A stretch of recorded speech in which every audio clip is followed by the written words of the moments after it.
दोस्तों, बंगाल के चुनाव में फिर एक बार नया रूप, एक नया गर्मी सियासी। दोस्तों, जैसे कि आपको पता है कि बंगाल में ममता बनर्जी और टीएमसी की अलग एक गुट बनी हुई है। तो अभी फिलहाल ममता ने ऐसे कुछ किया जिससे बाकी गुट ममता की सामने गिड़गिड़ाते हुए दिख रहे हैं और दूसरी तरफ चुनाव आयोग खुद फंसी हुई है।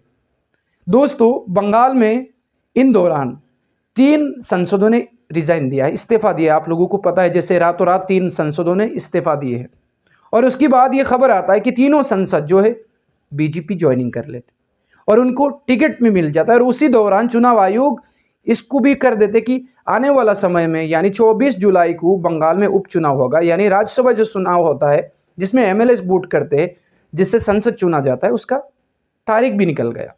लेकिन उससे पहले चुनाव आयोग ने ये अपील किए थे कि टीएमसी की बाकी गुट और ममता बनर्जी को 6 जुलाई तक बोले थे, आप लोग कौन असली टीएमसी की हकदार है, आप हमें बताइए, हमें आगे की कार्रवाई करना है। लेकिन कोई उत्तर टीएमसी की बाकी गुट ने नहीं दिए थे। लेकिन ममता बनर्जी ने 14 पेज की एक पेपर तामन दिया था चुनाव आयोग को और सारे चीज़ उन्होंने क्लियरली बता दिया कि मैं असली टीएमसी की हकदार हूँ। लेकिन तब तक के लिए चुनाव आयोग ने कुछ एक्शन नहीं लिया। चुनाव आयोग से समय मांगे थे टीएमसी की बाकी गुट ने और 10 जुलाई तक टीएमसी की बाकी गुट को चुनाव आयोग ने समय दिया। लेकिन 10 जुलाई ख़त्म होने के बाद भी टीएमसी की बाकी गुट ने कोई भी दस्तखत, कोई भी ज़रूरी जानकारी उन्होंने नहीं जमा दिए। उसकी कारण ये है कि ममता बनर्जी के पास पूरा टीएमसी की पेपर्स है, दलीलें हैं, कंट्रोल करने के सब तरीका ममता बनर्जी के पास है, उनके पास नहीं है। लेकिन दोस्तों, आने वाला समय में जब उपचुनाव होगा 24 तारीख, तब एमएलए वोट करना होगा, क्योंकि जो टीएमसी की 3 सांसदों ने रातों रात इस्तीफा दिया और फिर बीजेपी ज्वाइनिंग किया और फिर अभी उपचुनाव के लिए उनको टिकट भी मिल गया है। तो दोस्तों, अभी खेल यहाँ फंसी हुई है क्योंकि ऑलरेडी 200 करीब है उनके पास और अभी बाकी जो टीएमसी के 60 सांसद आने वाले थे वो आ जाएंगे। तो उपचुनाव की जो 3 सीट होगा, तीनों सांसद उनको मिल जाएगा। लेकिन खेल यहाँ फंस चुका है कि अभी तक चुनाव आयोग की तरफ से कोई जवाब नहीं आया कि असली टीएमसी के हकदार कौन है। अभी वो समय आ चुका है क्योंकि उपचुनाव होने वाला है और उपचुनाव में एमएलए की वोट काउंटिंग होता है। आखिर वो लोग समय में दलीलें नहीं देते तो उनकी संसदीय जा सकता है। लेकिन क्या चुनाव आयोग उस पर एक्शन लेंगे? मुद्दा वही है, क्योंकि अभी तक का जो चल रहा है माहौल, जो बंगाल में चल रहा है, इसमें कोई भी ऐसा कुछ नहीं दिख रहा है। क्योंकि चुनाव आयोग ने समय पहले भी दिया था 10 जुलाई तक, अभी फिर दोबारा से वो समय मांग रहे, लेकिन कोई ज़रूरी दस्तखत उन्होंने जमा नहीं किए।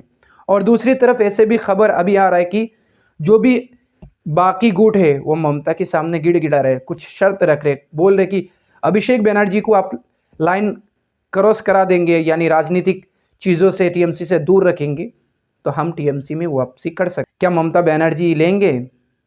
और दूसरी तरफ जहां ऐसे भी खबर आ रहा है कि बाकी जो अभी ऑपरेशन लोटस चल रहा है, जो 360 को पार करने की कोशिश पे है भाजपा यानी बीजेपी, जिसमें अमित शाह जी कोशिश में है और डीएमके की बाकी जो 22 संसद है वो भी साफ साफ मना कर दिए, डिलिमिटेशन बिल के खिलाफ वो भी है, वो बिल्कुल सपोर्ट नहीं करेंगे।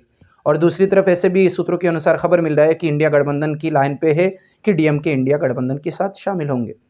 और उसके अलावा एनसीपी की जो बाकी 8 आने वाले थे यानी शरद पवार की, उनका भी साफ है वो लोग नहीं आएंगे। अभी सबकी नज़र यही है कि चुनाव आयोग क्या निष्पक्ष एक्शन लेंगे, चुनाव आयोग उनका जो भी संसदीय काल है उसे रद्द करेंगे या चुनाव आयोग अपने हिसाब से करेंगे।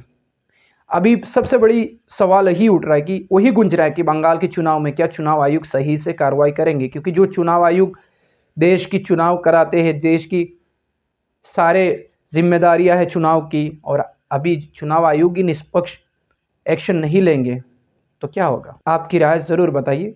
वीडियो यूट्यूब से देख रहे हो तो सब्सक्राइब ज़रूर करिए, फेसबुक से देख रहे हो तो फॉलो ज़रूर करिए, वीडियो को शेयर करिए।